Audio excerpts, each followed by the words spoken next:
Hello, everyone, and welcome back. Patches of Greenery. Today, we just want to discuss this topic that we saw, we came across on Instagram by the RCN, the Royal College of Nursing. It's really about nursing staff stress sickness, which is at an all-time high in 8 years. It's a topic that I think most nurses, or I I would think say everyone, everyone, can can relate relate. to it. Yeah. Um, And I feel like it being RCN, it's nursing stuff, but they also cover care stuff as well, Yeah, I don't think they? nursing associates. I'm not sure what they call I'm it, not, but yeah, yeah. yeah. Yeah. So But I think that this one is mostly focusing on the on nursing, stress Mm. and sickness, by nursing staff. Vera, you want to go through these ones? What the survey has revealed? Yeah, I think there was one which, like, I think with that report, they said nursing staff are being driven to ill health from working in understaffed and under-resourced services. Mm. And what's worse, many feel they cannot take time off for fear of leaving their colleagues at the mercy of brutal pressures. This simply isn't sustainable. And then one of the things they said is because they did survey, and they said stress is the biggest cause of illness given by staff in the survey. 65.1%, up from 50% in 2017. The numbers reporting working while sick and citing, or the numbers reporting working while sick and citing stress as the leading cause both hit 8 years highs. Just to add on what you had said on the report. And so they put some slides on it just to say what's been happening. So I think I'll read the first one, which says staff shortages are causing nursing staff to continue to work while unwell. And then two-thirds admit to working while ill multiple times a year, up from fewer than half in 2017. I feel that is true. Like, think about it. There's lots of times you've actually gone to work where you're thinking, I should have stayed home, but you just force yourself to push through because you're like, if I don't go to work today, who's actually going to do it? So Yeah, you just push yourself and you carry on for 12 hours, and 12 hours is long if you're not feeling great. Well. Yeah. And then the other side to that is that you push yourself to go to work, also knowing that if it's, let's say, it's your third sickness or something, Yeah. you don't know you're gonna be on absence monitoring. Oh yeah. Oh yeah. Oh yeah, somebody's counting the number of times you've been sick. Yeah, Someone true. is counting the number of times that you've been sick. Even that on its own is very stressful, just Yeah. knowing that. And then being like on a visa, work visa, Oh yeah, and then where you feel you don't have a right sponsor to be because you're sick. sponsorship, like You're not allowed to be. It's not my story, but I have colleagues, not colleagues, but friends who have told me like they use that against them. Yeah. That you can't be sick and you're on work visa. Yeah. Oh yeah. You have to come I know to work. somebody who was, she called in sick to work, and she was told that, okay, this one day you missed, you have to pick another day so that you make up your contracted hours. And that's one thing people should know their rights and their visa conditions. Because if you don't know, that's how they use it against you. But yeah, you are allowed to be sick. You can't be sick, but then you'll be like, oh, you need to do that shift so as to make up for your contracted weekly hours. But sickness is sickness. You can't help it. Yeah. It's not a choice. Yeah. Or when you go to work, you're not feeling well. You ask somebody who is supposed to be higher than you, say, I'm really struggling. Oh, bless you. That doesn't help me in any way. It doesn't. Have a cup of tea. Have a cup of tea. Here's a biscuit. It doesn't help me. Yeah. Let me have a cup of tea. But what is the? I think the article goes into the causes of the reasons why people are stressed, and most of it is because of shortages. Yeah, which we can see throughout the entire UK or amongst the entire world, actually, not just in the UK. But I know we're here, so we're going to speak about here. And then you have the immigration changes that are coming or already been implemented. So overseas nurses find it a bit hard to come. Yeah. So you already got a short workforce of nurses. Mhm. You don't have a lot coming out Yeah. of uni. Mm-hmm. So how are we supposed to manage?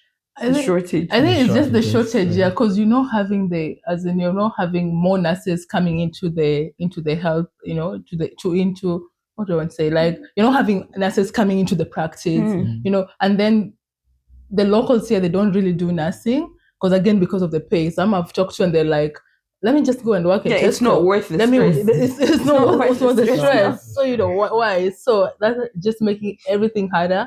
And even as you see the surveys saying like, it's just staff shortages, which is the main problem. Yeah.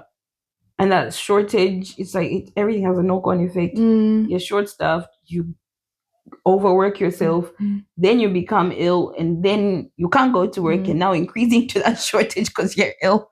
So it's just like a vicious cycle. Yeah. And continue to read on the survey. It says stress is the biggest cause of illness given by staff in the survey, up from 50% in 2017. 7 in 10 are working over their contracted hours at least once a week, around half doing so unpaid. Do you have any experience on that or someone you know? Yeah. Or Yeah. Unpaid, I'm not sure about I'm the not sure unpaid about part, the but unpaid yes, part, but people working lots of hours, and these are 12-hour shifts and working days. But I guess these people, no one's actually forcing you to do those hours, but they feel like, oh, if I don't come into work, the team will be stressed, or so let me go in and cushion that stress. But yeah, it's long. Yeah, I know I've worked over my contracted hours at a time, but that was paid, and I could have said yes, I could have said no if I didn't want to. Yeah. So I think for me, I've worked there, but yeah, for me it was more of, yeah, I'll work, I'll help out. Yeah, let me go help the team. Let me go for the team. But I think people feel like nurses shouldn't be sick. Yeah, No. I know. Nurses should come to work every single day. Why are you sick? Yeah, machines. You're a nurse. Why are you sick? Yeah, you can't be sick. And then it's so worrying when you read here, like stress is the biggest cause of illness. It's not even like the physical kind of, no, someone is sick of having an infection or something, but it's so mental because the job is so demanding when you're dealing with people. And 12 hours. And then you're short staffed again. Even when you think if it's not just on the nursing staff, you're worried about care staff on the floor. If they're short as well, that will affect how you complete your tasks that day as well. Yeah. And even the care being given to the residents or to your patients, it's just wow. Yeah.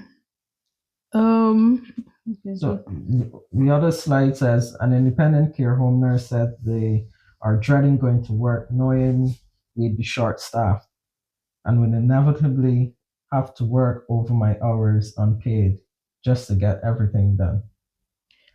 With that one I've had, like I know some nurses who have told me that, like, you work 12 hours, like you have your shift is for 12 hours, but if you're not finished with what you are supposed to do at task, or probably maybe you are referring a resident or a patient to hospital at that finishing time, your notes you or can't whatever. leave.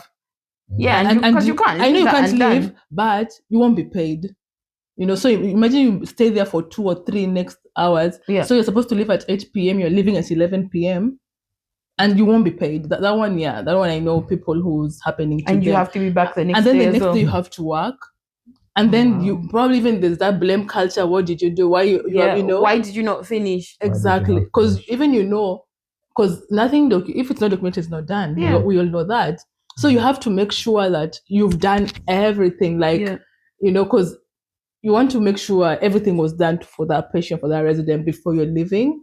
But then I think now you understand where the stress bit is coming in. You go home before you sleep and all that. It's already time to go back to work again. And then you are understaffed. Oh, yeah. So you didn't sleep well. Or if you're this one nurse in the building and there's all these problems popping up. Oh, this person done this, that. You're looking after your care staff, after your residents, after their relatives, after this. It just becomes a lot to deal with in 12 hours. It is a lot. And I'm sure you guys can kind of agree or don't agree. Many times you go home and you think, have I done that? Oh, yeah. Tell me about it. Yeah. I wake up at 12 midnight and I'll be like, Oh my God, did I do? Did I? Okay, Did I even write you, that down? you even texting the night nurse. Yeah. Hey, can you just check if I did? Yeah, so did it's it? like you leave work, but you never really leave work. Yeah, it's still, you still work. You carry work to your Yeah. home. No one's paying you for that time. Mhm. So that's more stress. Yeah, and now we're seeing why that stress is just being like a lot of people are getting stressed. I think it's just a problem of the staff shortage. Like it's just have a knock-on effect to everything, like literally. And then also reading through the slides, an NHS staff nurse in England said they developed a chronic illness related to stress, but could not leave work due to the department being overwhelmed and overstretched and not wanting to add to that. Yeah. I think I can relate to that because sometimes you want to leave, but you can't. You just Because again, you're seeing your colleague, I can't leave you like Yeah. this. Let me just continue let's doing carry this. on. Or I know of people who are going through treatments for serious health issues, but they're still in work because they've been told they have to work and given conditions like, oh yeah, if it comes to a point where you feel very drowsy, then yeah, maybe we can talk. So do I need to pass out before you know that I'm unwell? Yeah. Like you need an ambulance to get you to Yeah. work. That's when they know that, oh, she was. But then again, they'll blame you. Why didn't she tell us? You could have told us. It will still be your fault at that point. Oh, Damn if you do and you're damned if you don't. Yeah. And it's just you're I don't even know what to say. Like the way you've just said it, it's just like, what do you do? Let's just finish the slides we see. And then you can see that one was from my independent care home nurse. That's from my NHS. So it's just an So all-round. from both aspects. And then there's also an NHS community nurse in England said dealing with the amount of patients and paperwork was like fighting fire with my hands tied behind my back. Can you imagine fighting fire with your hands? Not necessarily, like my hands are back. Yeah, where is it? Like I'm fighting fire. It's like you have like unrealistic expectations. That means you're just You're blowing it out. With good luck.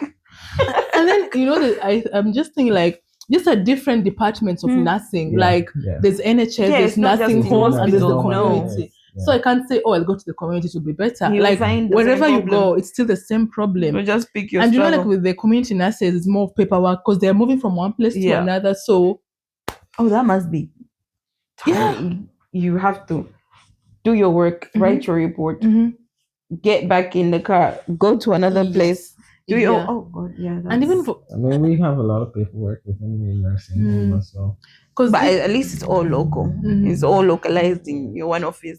Yeah, I think that statement is just saddening to hear that. Fighting fire with my hands tied behind my back. Like, what are you doing? Pretty much your work is sounding impossible at that point. And then this one is from Professor Nicola Ranger, is the RCN General Secretary and Chief Executive.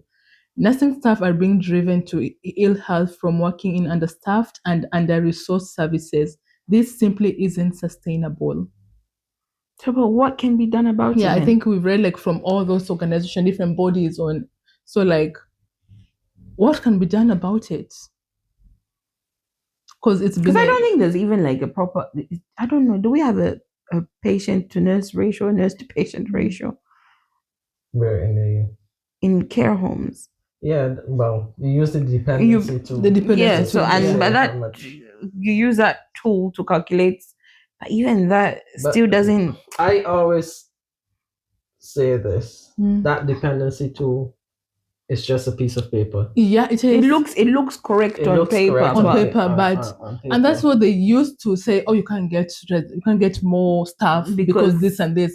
But got the correct people number. Are individuals having different needs and different issues. They change daily. And they change daily. Hourly. Because even you as an individual, you change daily. Today you can do this, tomorrow you don't even want to do it or you're not able to. But then they'll be like, oh, the dependency tool. But it doesn't really work. Yeah. A person's dependency could change every day, every hour, every minute. Because sometimes you go in and today is a good day, everyone is fine. And then tomorrow everything is crazy. That person is falling. This person is doing this. Yeah. This person isn't well. So even if got staff issues to deal with. Even if that dependency worked yesterday, we review it today. There's no way that any place would say, "Oh, let's bring in 2 more people for today because things aren't working according to our paper." It's just, I don't know. I don't know Yeah, what's the answer really. because even you can see the comments from people, they just be like, okay, what do we do now? Because someone said, and so many people liked that. She said, as the biggest nursing union in the UK, what are you doing to resolve these issues that you have highlighted? These surveys results are great, but we need action. We need to know someone's fighting our corner. We need Yeah. people in positions of power to stand up and fight for us. And I couldn't agree more with that statement because it's an ongoing issue, just happens as in it's just ongoing at the end of the day. Ask any nurse, they just tell you the same of shortages, know. Yeah. Yeah, and everyone's just like, what are you going to do about it? What? Because you've given us the survey, and this is what's happening. All of us can relate to this because we've been in that place where you're like, why am I doing this? Yeah. And then us being like on work visa, like me being on work visa, like you don't have an option. You just have to. And this is what I know. This is what I do. You don't just say, okay, I'll quit here. I'll go find somewhere else. No. And I know I represent so many people who are having work visas, Like, what do we do? And even if you do quit, wherever you go, you kind of find the same problem. And that's the same thing, because like it doesn't mean different location. It's just all over the UK.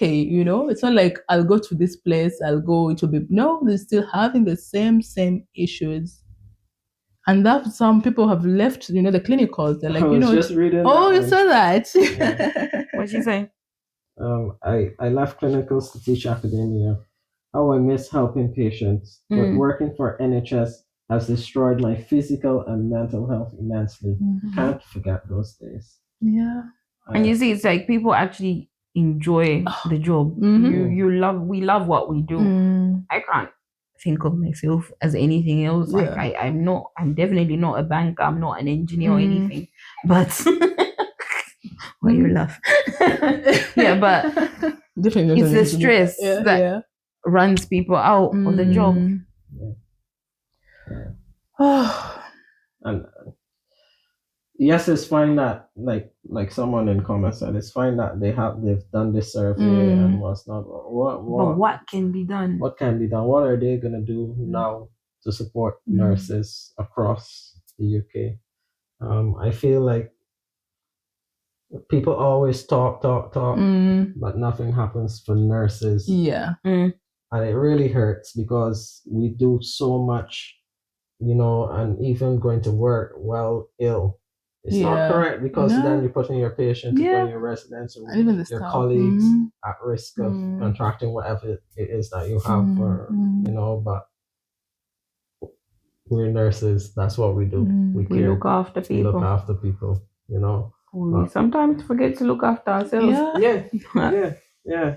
I just feel like we need more support when it comes, and not just people just pointing fingers at nurses for everything. But we need support. We need support. Even with like our employers, and just to support your staff more. Because I think one of the things they said in that report, they said we are calling for urgent investment to grow the workforce, because that's where the main issue lies. Is the workforce, is the shortage. Because if we have the right number of staff, we won't be having all these issues. You are sick. Okay, we need people who are not in the profession. Is it not attractive to them? What I wonder why there's not many people applying to do nursing. It's not attractive. But no, I wonder. With all what is it? It's not. There's the pay bit of it. Yeah, and they see you stressed leaving exactly. 12 o'clock. You sacrifice your social life. Yeah, especially this shift work. You're working on a holiday. You're working on holidays. You're working on I don't even like working on Sundays. You I don't like working weekends. But here I am. I have to work. So there's no weekend. There's no bank holiday. There's no Christmas. There's no Christmas. You can work anytime. So those are some of the things that keep people away. And then now with all the immigration rules, so we don't have. I think we have not even had any of us see nursing coming to a place like recently because of all the immigration issues. But it's sad, like something that you love to do, but you don't have the support, and. Yeah, especially working or being paid, working in such stressful conditions. Like people have nightmares thinking of going to work. Yeah. Like sometimes you have to talk to a colleague and you're like, you'll be fine. Don't worry, you'll be You've got fine. PTSD from a shift. I know. Oh geez. dear, yeah, but yeah, it's just the way they say urgent investment. It needs to be like done, like yesterday urgent, not Yeah. today's urgent. Like something Yeah, needs to but be done. I don't know if But it's the same story. I've had it for. I think I want to have hope that something will happen, but it's been happening. Like it's just the same thing that's been And happening. when you think about it, maybe it's if you ask all the nurses, they'll probably tell you the same things as well. Like they went through shortages as well. Yeah. They probably look at our numbers and I was like, oh, you're much better. When I was, Like, what better? we worked, we looked after this and that. We Yeah. didn't have support workers. They did it all. We didn't even have computers to sit down and type. which is true. Yeah. It's just a different kind of struggle for them and us, Yeah. but Yeah. It's been the same stress, just in different forms. I know. So I don't know what's the answer.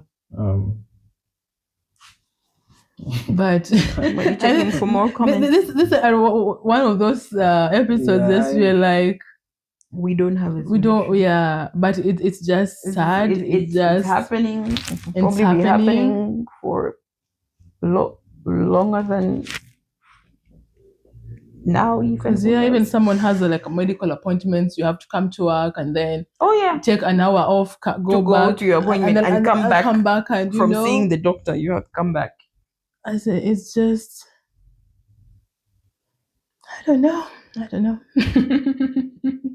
Because everyone here is just asking, what are you going to do about it? What are you going to do about it? Why are you going to... As if somebody will say the well-being of nurses is not a priority. You can say it, but there's real evidence to show managers don't put their staff well-being first. Or if you become ill on shift and you need to go home, you yourself have to find somebody to come and cover you so that you can go home.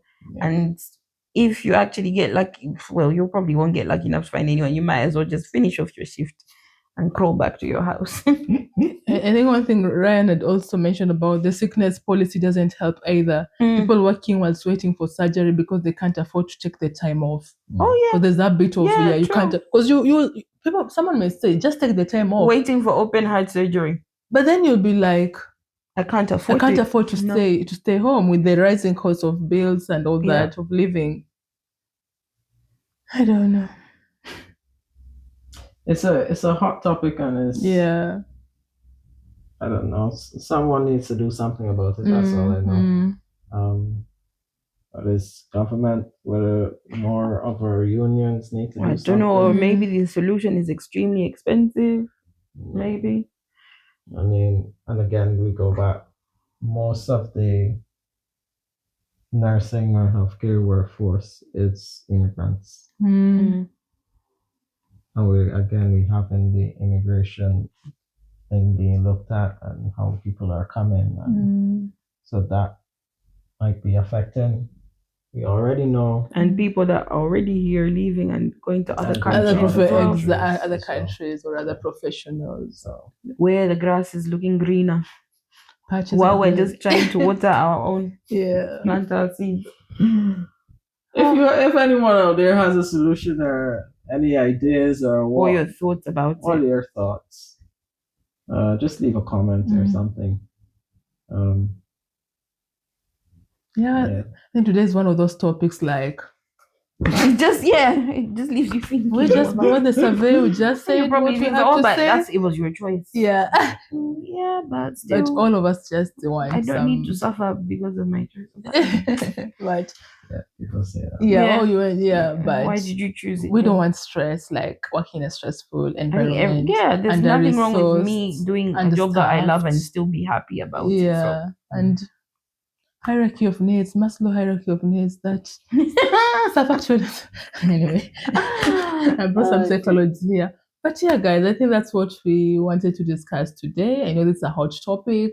I know if you're a nurse, you can relate to this. even if it's not you personally, but you have know a friend, someone someone who's, even who if you knows know a someone nurse, who you knows have your someone. colleagues, you have your sisters, you have your brothers, you have someone who's doing nursing, and you can relate to this. Yeah. Yeah. All Yeah. right. So I think that We'll wrap it up. yeah, I'm okay. Yeah, Yeah, we need to wrap this up. All right, guys. Thank you for joining us today. and we'll see you again soon. Yeah, don't forget to like, comment, share, and subscribe. Subscribe. See you on our next episode. Bye. Bye. Bye.